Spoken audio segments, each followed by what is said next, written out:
요즘 제 머리에서 종종 되뇌어지는 것들 중에 그 인생은 숨은 그림 찾기다. 이게 참 맴도는 그런 시간들을 가지고 있고요. 또 그런가 하면은 인생은 오리무중이다. 그러니까 이런 생각도 요즘에 종종 제 머리에 스치고 지나갑니다. 이 오리무중을 한자 사전으로 보니까 이렇게 설명하더라고요. 짙은 안개가 오리나 끼어 있는 속에 있다. 이게 오리무중인데요. 왜 제가 이 인생이 오리무중이라는 생각이 지금 마음속에서 되뇌어지는가 하면은 이 도대체 알 수 없는 일들이 너무 많이 일어나는 겁니다. 이 도무지 이해할 수 없는 일들이 너무 많이 일어나다가 보니까 정말 인생이 오리무중이다. 특별히 이거 예수 믿는 입장에서 보면은요, 하나님이 하시는 일이 진짜 모르겠습니다. 그래서 많은 분들이 이렇게 되뇌어질 거라고 생각합니다. 하나님은 도대체 일을 왜 이렇게 하시는가? 이런 의문으로 꽉 차 있는 게 이게 예수 믿는 사람들의 삶이라고 저는 생각하거든요. 오늘 본문도 마찬가지입니다. 오늘 본문에는 이제 사도 바울 일행이 2차 선교 여행을 이제 출발하는 그 과정을 지금 담고 있는데요. 아마도 이 본문에서 지금 그 사도 바울 일행이 두 가지 혼란에 빠지지 않았을까 그런 생각을 해봅니다. 첫 번째는요, 하나님은 왜 선한 의도와 계획을 막으시는가? 이런 혼란스러운 질문에 빠졌을 것입니다. 왜냐하니까 원래 바울 일행은 아시아 지역 선교를 지금 계획하고 있었는데 하나님이 그거를 막으십니다. 자, 본문 6절을 보십시오. 성령이 아시아에서 말씀을 전하지 못하게 하시거늘 그들이 부르기아와 갈라디아 땅으로 다녀가, 또 7절도 마찬가지입니다.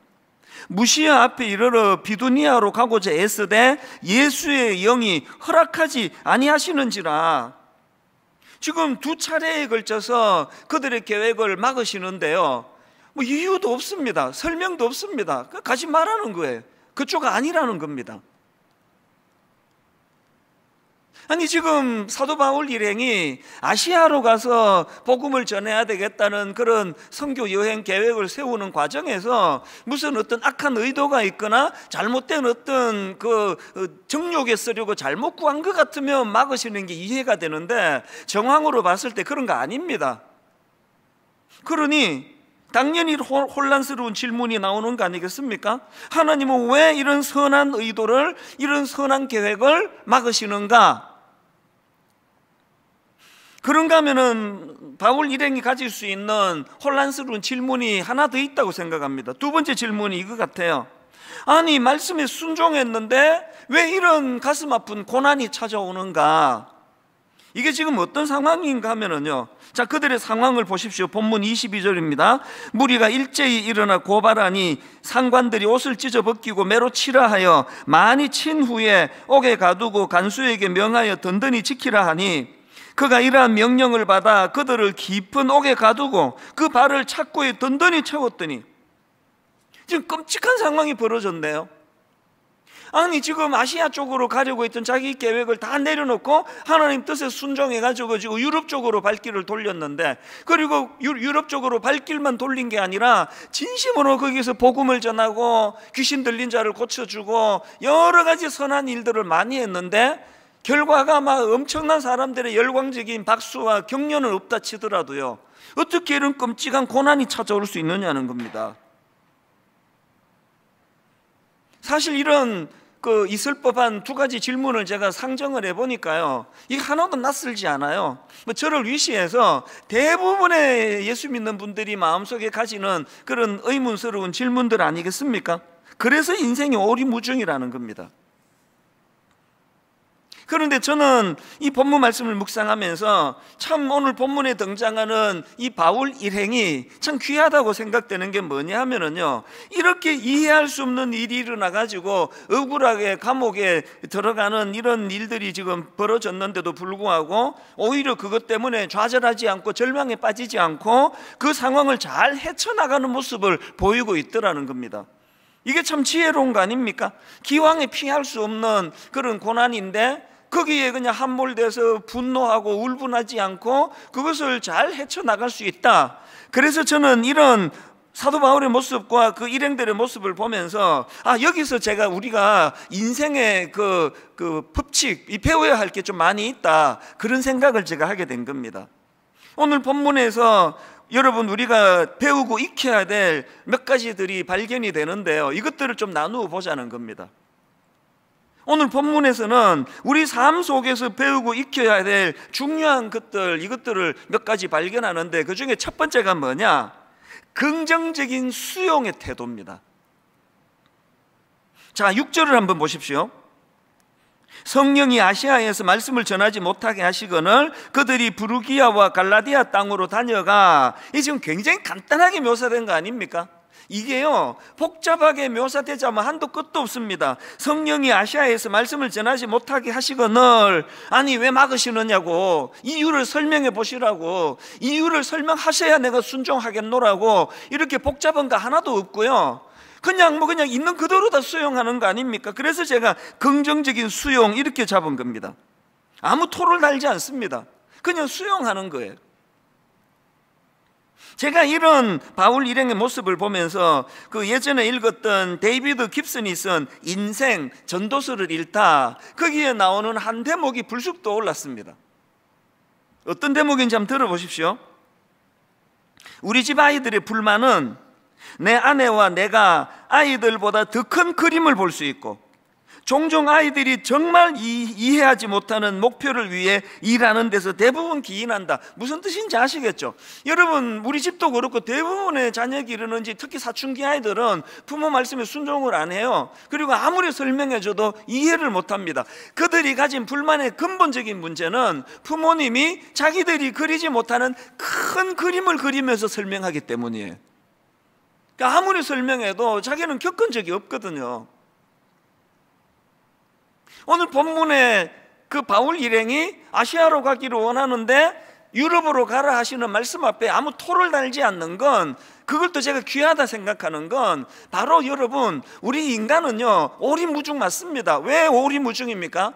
영혼과 영혼을 이어 연결하시는 그 하나님의 일하심을 이런 단편적인 삶밖에 살 수 없는 우리가 어떻게 다 알겠냐고요. 그 제일 미련한 게 그 사춘기 아이 같은 사람들입니다. 하나님 다 설명해 주세요. 하나님 다 이해하면, 내가 다 이해가 되면 그럼 내가 순종하겠습니다. 그거 아니에요. 그냥 순종하는 거예요. 제가 이 대목을 예전에 그 책을 읽다가 이렇게 그 페이지를 접어놓고 밑줄도 꺼놨기 때문에요, 이번에 이거 찾는데 금방 찾았습니다. 제가 왜 이렇게 밑줄 꺼놓게 했는지 아십니까? 언젠가 우리 집 애들한테 이것 좀 읽어주려고. 너희들이 다 이해할 수 없어도 아빠는 수많은 사람을 상대하는 사람 아니니, 그래서 그냥 이해하려고 하지 말고 있는 대로 순종하면은 이게 너희들에게 참 유익하다. 제가 이 이야기를 꼭 해주고 싶었거든요. 하나님 앞에서 우리도 그렇습니다. 지혜로운 사람은요, 영원하신 하나님의 계획 앞에 그냥 순종하는 겁니다. 제가 이 훈련해야 되겠다 생각했던 게 한 40대 후반, 50대 초반 정도로 기억이 되는데요, 그래서 토 달지 않고 일어나는 모든 일들에 대해서 무조건 순종해보자, 순종하면 제가 이거를 수용해보자, 제 인생이 본격적으로 편해진 게 그때부터입니다. 한번 해보세요. 코로나19가 딱 터졌을 때요, 저 갈등 없었습니다. 아니 왜 이런 일이 일어나지? 왜 모든 스케줄이 지금 다 이게 지금 차질이 생기게 되지? 제가 이런 질문을 해본 적이 없습니다. 그냥 받아들이니까요, 갈등이 없습니다. 그래서 지난 한 해 내내 이 상황에서 어떻게 설교해야, 이 상황에서 어떻게 목회해야 우리 성도님들이 갈등 겪지 않도록 할 건가, 그거 하나만 골똘히 생각하니까 목회가 그렇게 어렵지 않았습니다. 어떤 분들은 인사로 아이고 요새 목사님 뭐 편하시겠네요, 천만의 말씀이에요. 훨씬 바빠졌습니다. 계속 교육자들하고 비상회의를 가지면서 이 상황에서 어떻게 하는 것이 우리 성도님들에게 가장 적절한 가이드 역할을 할 수 있는 건지를 불철주야 연구하고 노력해 왔기 때문에 혼란 없이 여기까지 온 거라고 저는 생각하거든요. 여러분이 사도 바울이 보여주는, 그 일행이 보여주는 긍정적인 수용의 태도가 이렇게 중요한 겁니다. 그런가 하면 두 번째로 오늘 본문에서 우리가 배우고 익혀야 되는 게 하나 더 있는데요, 선택적인 감사입니다. 이게 무슨 의미인지를 제가 설명해 드릴게요. 자, 오늘 본문 24절입니다. 그가 이러한 명령을 받아 그들을 깊은 옥에 가두고 그 발을 착고에 든든히 채웠더니, 이런 일이 벌어졌습니다. 그랬더니 25절, 한밤중에 바울과 실라가 기도하고 하나님을 찬송하며. 왜 제가 이 제목을 선택적 감사라고 했느냐 하면은요, 그 밤에요, 바울과 실라가 선택할 요소가 많았습니다. 분노를 택할 수 있습니다. 하나님께 서운함을 택할 수 있습니다. 하나님 무슨 일을 이렇게 하시느냐고요. 아니 내가 뭘 순종 안 했습니까? 아니 내가 뭘 잘못했습니까? 칭찬까지는 바라지 않는데 아니 어떻게 감옥입니까? 얼마든지 그렇게 할 수 있는 상황이에요. 그런데 제가 왜 선택적 감사를 했느냐, 사도 바울, 바울과 실라는요, 한밤중에 하나님은 원망하고 분노해서 분노로 잠을 이루는 그 길을 택하지 아니하고 찬양을 택한 거예요. 감사를 택한 겁니다. 그래서 선택적 감사라는 겁니다. 본능에서 일어나는 감사는 그건 나중에 결과물이고요, 우리는 이 감사라는 건 내가 택할 수 있는 사안이라는 걸 아셔야 된다는 겁니다.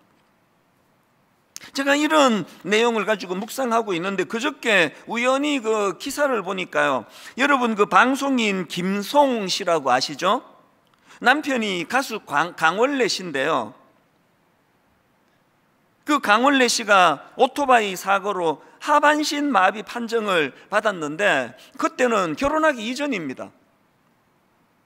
그런데 남자친구가 하반신 마비 상태임에도 불구하고 지극정성으로 간호하더니, 그리고는 그 하반신 마비가 된 그 남자친구랑 결혼을 해서 가정을 이루는 겁니다. 그래서 제가 기억이 나요. 와, 이분 대단하다. 그리고는 지금까지도 이분이 너무나 아름다운 그런 가정을 이루어가는 모습이 가끔씩 이제 기사가 됐는데요, 제가 우연히 본 기사가 뭐냐 하면은 24일 저녁에 이제 이분에 대한 스토리가 뭐 특집으로 나온다는 겁니다. 저는 이제 그 다음날 성탄절 설교 준비 때문에 그거 보지를 못했는데 기사가 짧게 이렇게 전하더라고요. 내용이 이렇습니다. 자신을 천사로 바라보는 프레임에 갇혀 방송에서는 인고 부분 척 했지만 실제로는 남편과 계속 다투면서 지옥 같은 날을 보냈다. 이게 제 눈에 들어온 첫 번째 포인트였고요. 겉보기에 굉장히 인고 부부고 화목했더니 지옥 같은 날을 보냈다네. 이게 첫 번째 제 눈에 들어온 포인트였고요. 그런가 하면은 마지막 결론이 이렇습니다. 이 두 번째 포인트가 이겁니다. 하지만 현재의 삶을 감사히 여기게 되면서 가족을 지킬 수 있었다고 한다. 이제 이런 내용으로 방송이 된다는 건 예고한 거기에 저는 굉장히 중요한 의미를 깨달았습니다. 그러고 보니까요, 오늘 본문도 마찬가지예요. 24절에서 그들이 지금 감옥에 갇혀 발에 착고에 든든히 채웠더니 하는 이 24절하고요, 그 상황의 한밤중에 바울과 실라가 기도하고 하나님을 찬송하며라는 25절, 저는 이런 생각을 해요. 이 24절과 25절 사이에는요 엄청나게 많은 내용이 생략이 돼 있다는 거예요. 아무 생각 없이 감옥에 갔는데도 할렐루야 그러면 그 맛이 간 사람입니다. 사도 바울 그런 사람 아니에요. 김송 씨가 제 짧은 그 기사를 보면서 더 귀하게 느껴졌던 게, 뭐 아무 생각이 없는 여자라 가지고 뭐 어떤 상황이든 뭐 그게 아니더라고요. 지옥 같은 끔찍한, 그리고만 남편과 다투면서 말로 다 할 수 없는 마음의 고통을, 그리고 나서 기어이, 하지만 현재의 삶을 감사히 여기게 되면서 가족을 지킬 수 있게 되었다라는 이 결론이 나오기까지 얼마나 많은 선택적 감사가 이 김송 씨에게 있게 됐나. 그리고 막 뒤져보니까 역시나 이분 또 크리스찬이네요. 예수 믿는 우리가 해야 되는 건 선택적인 감사입니다. 내버려 두어서 좋은 일이 생겨서 감옥 문이 저절로 열려서 나오는 감사는 그거 성경이 말하는 감사가 아닙니다. 그거는 내버려 두면 나오는 본능인데요. 그래서 제가 선택적 감사. 여러분, 지난 한 해를 되돌아보면 코로나19 때문에 뭐 이런저런 가슴 아픈 일이 얼마나 많았습니까? 그 과정에서 우리가 해내야 됐던 건 선택적 감사 아닙니까? 이게 두 번째 교훈이고요. 그런가 하면은 하나 더 있습니다. 우리가 본문에서 배워야 될 세 번째 메시지가 뭐냐면은, 이렇게 그 선택적 감사를 택할 수 있고 무조건적인 순종이 가능한데 그게 어떻게 이루어졌느냐? 그게 세 번째입니다. 지속적인 자족과 감사 훈련을 통해서 이루어진다는 겁니다. 빌립보 4장 11절 12절입니다. 여러분 잘 아는 말씀이에요. 내가 궁핍함으로 말하는 것이 아니니라 어떠한 형편이든지 나는 자족하기를 어땠다고요? 배웠노니. 배웠대요. 그리고 12절도 마찬가지입니다. 나는 비천에 처할 줄도 알고 풍부에 처할 줄도 알아. 모든 이 일 곧 배부름과 배고픔과 풍부와 궁핍에도 처할 줄 아는 일체의 비결을 배웠노라. 감사는요, 훈련하는 겁니다. 선천적으로 그런 좋은 성격을 타고난 몇 사람만 하는 게 아니고요, 이 선택적 감사는 훈련에 의해서 생겨지는 겁니다. 여러분 이거 아셔야 됩니다. 이렇게 사도 바울처럼 끊임없는 감사 훈련을 위하여, 끊임없는 자족을 배우기 위하여 일체의 비결을 감사로, 자족으로 채우기 위하여 훈련하고 몸부림치면 바로 그 애씀에 하나님이 개입해 주신다는 겁니다. 그래서 여러분 아시지만 빌립보 4장 11절 12절은 그렇게 하고 끝내면 안 되는 구절이에요. 그 다음 13절이 있습니다. 진짜 중요한 건 일체의 비결을 배웠노라. 그리고 그 다음 13절에 내게 능력 주시는 자 안에서, 내게 능력 주시는 자 안에서 내가 모든 것을 할 수 있느니라. 오늘 여러분 예수 믿는 저와 여러분 반성하셔야 돼요. 지금 이 13절을 묻어두고 있는 거 아닙니까? 내게 능력 주시는 자 안에서 놀라운 능력이 나타나는 것이 12절과 11절에서 자족을 배웠노라, 일체의 비결을 배웠노라라는 이 몸부림에서 나온다는 사실을 아셔야 된다는 겁니다. 다시 말씀드립니다. 감사는 훈련이에요. 그리고 우리가 그 감사를 훈련할 때 하나님이 도우세요.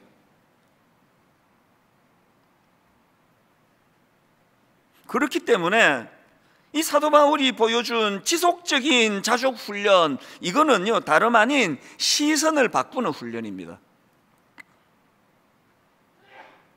13절에 내게 능력 주시는 자, 이게 보여지기 시작하는 게 이게 자족 훈련이거든요. 그러니까 이 훈련이 안 된 사람은 사도 바울처럼 차가운 감옥만 보여요. 착고로 묶여있는 초라한 자기만 보여요. 두들겨 맞아가지고 그냥 욱신욱신 멍든 얼굴만 보여요. 그런데 이 자족훈련이 이루어진 바울 같은 사람은 그런 현실과 상황이 보이는 게 아니라 그런 현실과 상황 너머에 계시는 내게 능력 주시는 자, 그분이 보여지기 시작하는 거, 이게 자족훈련입니다. 그래서 C.S. 루이스가 이런 말을 했습니다. 시선이 예수 그리스도를 향해 있는 그 사람이 그리스도인이다. 교회 나오는 그 사람도 그리스도인이지만요, 이런 어려움이 있을 때 그 시선이 어디를 향해 있느냐, 이게 그리스도인의 특징이라는 겁니다. 시선이 예수 그리스도를 향해 있는 사람이 그리스도인이다. 자넷 어스킨 스튜어트라는 분도 비슷한 이야기를 했는데요, 이렇게 말했습니다. 기쁨은 고통의 부재가 아니라 하나님의 임재이다. 저는 이 구절을 발견하고요, 이렇게 내 마음에 너무나 감동적으로 와닿는 구절이 몇 구절 안 된다 생각했습니다. 다시 한번 들어보세요. 기쁨은 고통의 부재가 아니라 하나님의 임재이다. 감옥이라는 고통이 없어질 때 찾아오는 게 기쁨이 아니고요, 감옥 속에서도 하나님의 임재가 그게 기쁨이라는 겁니다. 여러분, 언제까지 우리가 환경 좋아질 때까지 기다리고 있겠냐고요. 기쁨은 고통의 부재가 아니라 하나님의 임재이다. 그런가 하면은 페리 노블이 쓴 삶의 어떤 순간에도 하나님, 이 책에 나온 한 대목인데요, 이것도 너무 감동적입니다. 인생 최대의 문제점은 죄를 짓는 것이 아니라 예수 그리스도를 모르는 것이다. 죄 안 짓는다고 감사가 나오던가요? 죄 안 짓는다고 기쁨이 회복됩니까? 인생 최대의 문제점은 죄를 짓는 것이 아니라 예수 그리스도를 모르는 것이다. 이런 점에서 저는 올 한 해를 이 성경 구절로 마무리 지어지면 좋겠습니다. 시편 62편 5절, 나의 영혼아 잠잠히 하나님만 바라라. 나의 영혼아 잠잠히 하나님만 바라라. 물은 나의 소망이 그로부터 나오는도다. 여러분, 이 말씀으로 올 한 해가 마무리될 수만 있다면 코로나19 때문에 어긋나버렸던 수많은 계획들, 코로나19 때문에 혼란스러웠던 그 모든 것들이 재료가 되어서 내 마음에 기쁨과 감사를 주게 되는 능력이 나타나는 줄로 믿으시기를 바랍니다.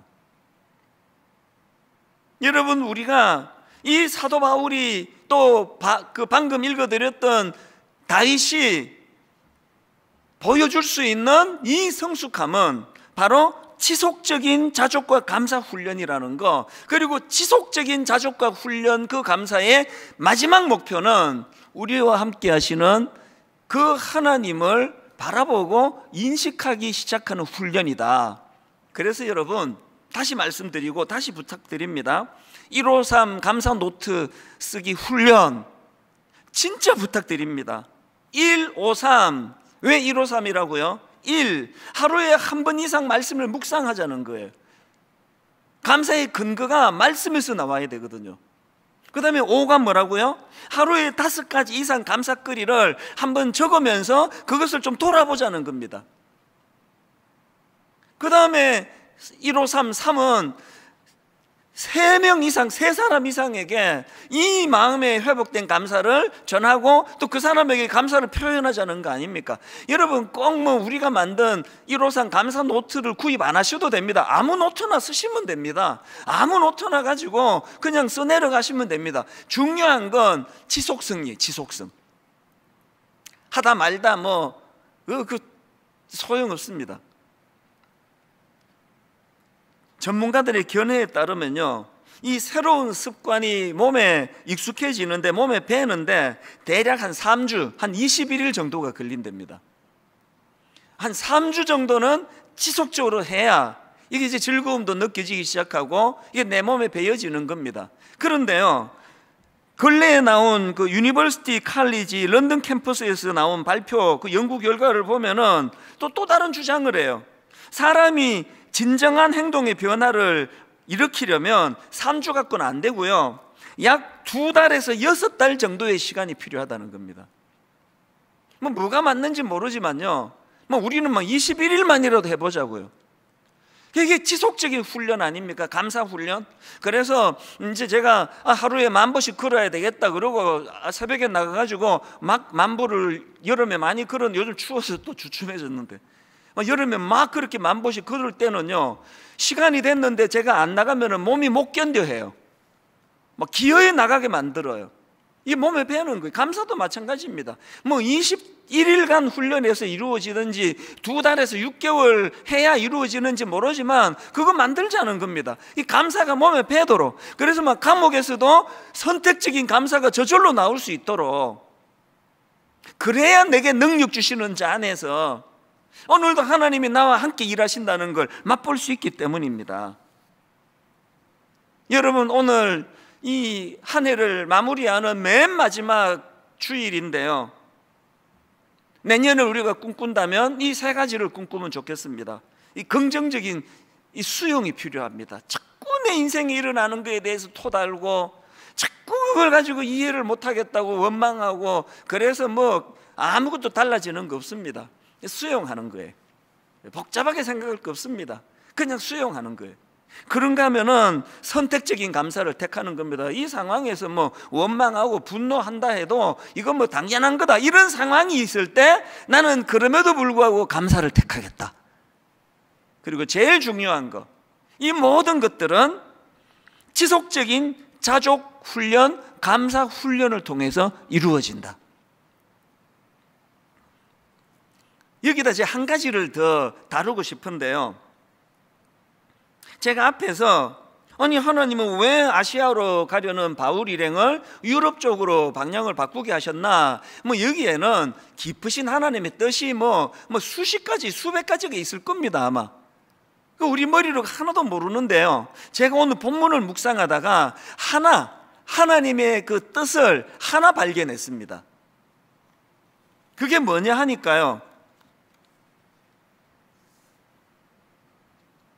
오늘 본문에서 이제 유럽 쪽으로 방향을 틀은 바울 일행이 복음을 전하다 감옥에 이제 잡혀 들어갔다고 들어가지 않았습니까? 그리고 그 과정에서 감사를 선택해서 참 하나님께 찬양과 감사를 올려드리는데, 그 과정에서 옥문이 열리는 기적이 일어나고 자다가 깬 간수가 이 죄수들이 도망한 줄 알고 크게 낙심하는 그 과정에서 사도 바울이 복음을 전합니다.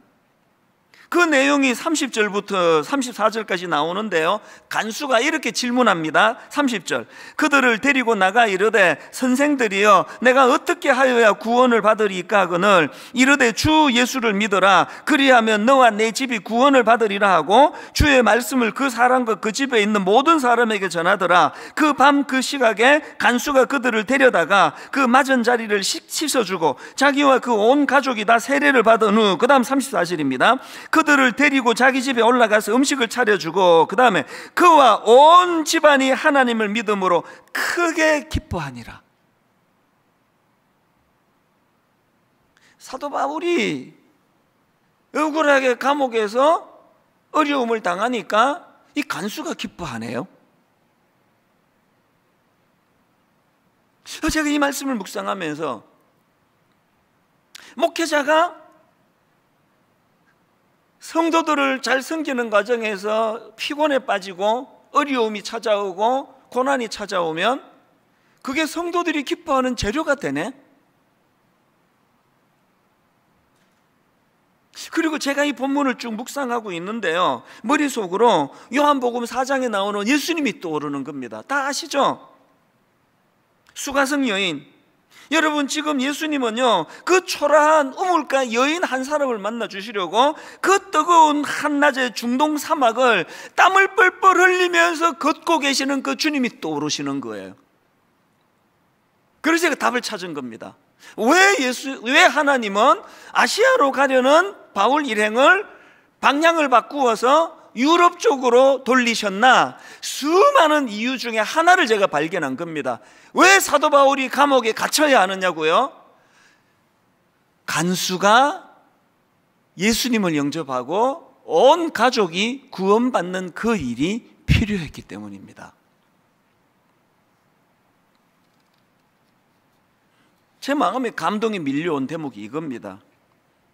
한 사람의 생명을 살리시는 일에 온 마음을 담고 계시는 하나님. 그런가 하면 사도 바울 일행의 선택적인 감사가 생명을 살려내는 열매를 가져왔다는 것. 여러분, 한 영혼에 대한 관심 모르긴 해도요, 그 놀라운 예수 그리스도를 영접하고 온 가족이 기쁨으로 그렇게 감격하는 그 모습을 보면서 바울과 실라의 모든 수고의 피곤이 다 풀렸을 거라 생각, 모든 의문이 다 풀렸을 거라 생각, 저 확신합니다. 이 일 때문에 우리를 이리로 인도하셨구나. 한 영혼에 대한 관심. 제가 이런 말씀을 지난주 중에 묵상을 하고 있는데 우리 찬양 인도하는 목사님한테 메일이 온 겁니다. 제가 지난주에 이번 성탄절 헌금은 이제 미자리 교회를 위해서 쓰게 되고, 그리고 또 경제적으로 어려운 우리 어린아이들이나 미혼모나 약자들을 위해서 쓰겠다고 그런 이제 설교를 하지 않았습니까? 그런 설교가 한창 진행되고 있는 산부 예배 때 이런 일이 일어난 겁니다. 목사님이 보내준 편지를 한번 읽어드리겠습니다. 목사님, 지난 주일 산부 예배 때 간사님으로부터 급히 교문 앞으로 나와달라는 연락을 받았습니다. 바로 나설 수 없는 상황이라 설교를 시작할 때가 되어서야 교문 앞으로 나가게 되었습니다. 교문 앞에는 우리 교회에 등록하지 않으신 성도님이셨는데 담임 목사님 말씀을 듣고 성탄 헌금을 하기 위해서 오셨다는 말씀을 하셨습니다. 종이 쇼핑백을 저에게 건네시면서 교회에 헌금을 전달하길 원하셔서 기다리셨다는 말씀을 하시고는 돌아가셨습니다. 여러분, 그 장면이 이 편지를 읽는데 너무 감동이 되는 겁니다. 이분이 지금 왜 산부 예배 문도 지금 닫혀 있는 이 추운 겨울에 문 앞에 서 계셨습니까? 그리고 왜 쇼핑백에다가 큰 헌금을 담아가지고 왜 오셨습니까? 그 다음날 송금해도 되는 거 아닙니까? 그 다음날 전해줘도 되는 거 아닙니까? 그리고 지금 코로나19 때문에 대부분의 교역자들과 직원들이 다 지금 댁에서, 가정에서 예배를 드리기 때문에 지금 여기 본당에 한 7, 8명 앉아 있거든요, 교역자가. 이 찬양 인도해야 되니까 지금 교문 앞으로 나가라 그랬는데 그분 입장에서 한 20분 이상을 기다려야 되는 거 아니냐고요. 아니, 이렇게 기다려도 안 나오느냐고. 그 추위에 떨면서 이분이 전해주고자 하셨던 종이 쇼핑백 안에 들어있던 큰 헌금을 왜 1부 예배나 2부 예배 때 그 설교를 들으셨다면 바로 달려나와 이것을 전해주지 않으면 안 됐나? 그게 바로 이분이 가진 한 사람에 대한, 약자 한 사람에 대한 사랑의 표현이었다고 저는 생각하거든요. 그걸 감동이 되는 겁니다. 지난주에 성탄 헌금을 이런 용도로 쓰겠다고 설교한 이후로요, 성탄절이 되기도 전에 24일까지 미국의 어떤 교포부는 내가 받은 유산 중의 일부입니다. 그러면서 큰 헌금을 하시고 전국에서 십시일반으로 헌금이 모아지는 이것들을 보면서 오늘까지 이제 결산이 나고 나면은 제가 이걸 잘 정리해서 다시 보고를 드릴 예정입니다. 한국교회 성도님들 살아 계십니다. 자기랑 아무 상관없는 그 연약한 한 영혼을 위하여 이 헌금이 그렇게 쓰여진다는 걸 그렇게 기뻐하며 부들부들 떨며 그 문 닫힌 학교 정문 앞에 서서 그 긴 시간을 기다리고 있는 그 마음에 찾아오는 기쁨, 이게 그리스도인 아닙니까? 나는 아시아로 가고 싶었는데 유럽으로 돌리시는 그 하나님 앞에 불편할 수도 있고, 나는 이 놀라운 복음을 전하고 수많은 일을 했는데 사람들의 칭찬은 고사하고 오해받아가지고 두들겨 맞고 감옥에 들어가는 아픔을 내가 겪을 수밖에 없다 할지라도 그 대가를 지불했기 때문에 감옥에 간 수가 그 가족이 새 생명을 얻을 수만 있다면 그걸 기뻐할 수 있는 게 그게 그리스도인 아닙니까? 저는 1만 성도 파송 운동을 통해 진짜 꾸고 있는 꿈이 하나 있습니다. 30개 교회가 고루고루 부흥하고 잘 되는 거, 그거는요 진짜 꿈이 아닙니다. 그거는 과정에 불과해요. 제가 꾸는 진짜 꿈이 뭔지 아십니까? 이제 우리 교회가 30개 교회로 나뉘어져 가는 그곳마다 그 교회로 말미암아 연약한 그 지역의 교회들이 살아나는 꿈, 용기를 잃어버린 수많은 미자리 교회들이 우리도 한번 다시 시작해보자. 그래가지고 그냥 우리 교회 중에 30교회 중에 하나가 그 지역에 들어가면 큰 교회 와가지고 또 우리 다 힘들다고 막 못 오게 막고 방해하고 이런 가슴 아픈 결과가 일어나는 것이 아니고 이 30교회 교회로 말미암아 그 지역이 함께 살아나는 꿈을 같이 꾸게 되는 것. 그래서 저는요 이제 이 30개 교회 예비 담임 목사님이 다 결정이 됐거든요. 왜 아직 안 밝히는지 아십니까? 이제 우리 성도님들 내면에 이제 이 꿈을 같이 꾸게 될 때쯤 이것을 나누기 원하는 겁니다. 안 그러면은 어느 교회 목사님이 설교 제일 잘하지? 어느 교회가 날 제일 편하게 해주지? 이런 상태로 발표하면 시험밖에 들지 않습니다. 그래서 저는 지금 이 30개 교회 목사님들하고 줌으로 대화하고 회의하고 하면서 늘 두 가지를 계속 강조합니다. 반복에 또 반복하는 두 가지가 있는데, 여러분이 30개 교회 안에 선정이 됐다고 이제 나는 이제 뭐 그냥 목회 그냥 편하게 잘하겠다, 이 큰일 날 생각입니다. 이제 이 30개 교회 목사 모두가 다 죽는 길을 택해야 됩니다. 우리 죽어야 됩니다. 우리가 죽어야 그분이 살려주십니다. 우리가 죽어 썩어지는 미랄이 될 때 거기에 새로운 열매가 나타납니다. 우리 죽어야 됩니다. 우리가요, 총노는 도사들인데, 전문가들인데 강론이 약해요. 맨날 죽어야 된다, 십자가 앞에 못 박혀야 된다, 아멘 아멘 하는데 한 번도 죽어본 적이 없습니다. 강론이 너무 약해요. 한번 진짜 죽어보자는 겁니다. 진짜 희생당해보자는 겁니다. 진짜 한번 하나님 앞에 썩어지는 미랄이 돼보자는 겁니다. 이게 제가 첫 번째 강조하는 거고, 두 번째 강조하는 게 꿈을 꾸자는 겁니다. 이제 이 30개 교회가 60개 교회, 90개 교회, 120개 교회, 이제 주변에 모든 조금 이제 자립이 되는 교회들이라면 약한 교회들을 향하여 같이 나누고 같이 꿈을 꾸고, 이런 무브먼트가, 운동이 일어나게 되기를 저는 바랍니다. 결론을 이렇게 맺기 원합니다. 저는 올 한 해의 마지막 예배를 여러분들과 함께 하게 돼서 얼마나 감사한지 모릅니다. 그런 여러분 이런 생각을 제가 해봤습니다. 사실 오늘 마지막 예배인데요, 지금 여기 우리 교역자 한 7, 8명 앉아 있습니다. 제가 지금 이것 때문에 낙심이 돼가지고요, 아니 이렇게 그냥 초라한 예배를 내가 어떻게 마지막 예배로 드리냐, 그러면 저 바보 아닙니까? 여러분이 눈으로 보여지는 우리 목회자들은 7, 8명밖에 안 되지만 저는 알고 있습니다. 이 시간에 원건각처에서 수많은 믿음의 동력자들이 함께 예배하며 함께 꿈을 꾸며 함께 기도하는 어마어마한 놀라운 일들이 지금 이 시간 일어나고 있다고 저는 믿거든요. 그래서 낙심이 없습니다. 여러분, 지금 제가 7명 앉혀놓고 설교하는 같이 힘이 쭉 빠진 설교를 합니까?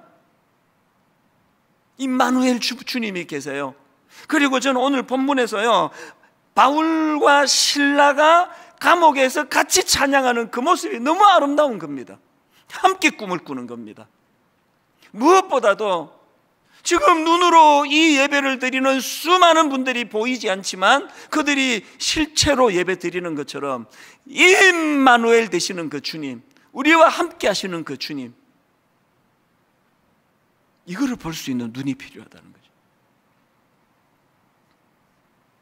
제가 그 본문 25절에 한밤중에 바울과 실라가 기도하고 이렇게 두 사람이 동역자가 같이 기도하고 찬양하는 모습을 묵상하다가 불쑥 옛날에 나왔던 그 노래 하나가 떠올랐는데요, 그대 내게 행복을 주는 사람. 이걸 지금도 제가 이렇게 하면은 막 울컥울컥해요. 그 새벽에 저에게 주신 감동이 뭐냐, 가사가 이렇습니다. 내가 가는 길이 험하고 멀지라도, 내가 가는 길이 험하고 멀지라도 그대 함께 간다면 좋겠네. 우리 가는 길에 아침 햇살 비추면 행복하다고 말해주겠네. 이리저리 둘러봐도 제일 좋은 건 그대와 함께 있는 것. 저는 이 가사가요, 그 새벽에 이리저리 둘러봐도 제일 좋은 건 그대와 함께 있는 것. 예수 믿는 묘미가 이거 아닙니까? 임마누엘 되시는 주님이 나의 그대예요. 나의 그대. 이리저리 둘러봐도 제일 좋은 건 그대와 함께 있는 것. 그런가 하면은 그 주님이 허락해 주신 너무나 고마운 믿음의 동력자들. 그 다음 가사가 이렇습니다. 내가 가는 길이 험하고 멀지라도 그대 내게 행복을 주는 사람. 내가 가는 길이 험하고 멀지라도 그대 내게 행복을 주는 사람. 때론 지루하고 외로운 길이라도 그대 함께 간다면 좋겠네. 결론을 헬렌 켈러 한마디로 마무리하기 원합니다. 시력을 잃어버린 헬렌 켈러가 이런 말을 했습니다. 어둠 속을 친구와 걷는 게 빛 속을 혼자 걷는 것보다 낫다. 코로나19로 뒤죽박죽이 돼버린 내 스케줄과 내 생활과 내 상황이었지만 어둠 속을 친구와 함께 걷는 게 빛 속을 혼자 걷는 것보다 낫다. 올 한 해에 모든 축약된 마무리의 말씀이 이 말씀이 되기를 바랍니다.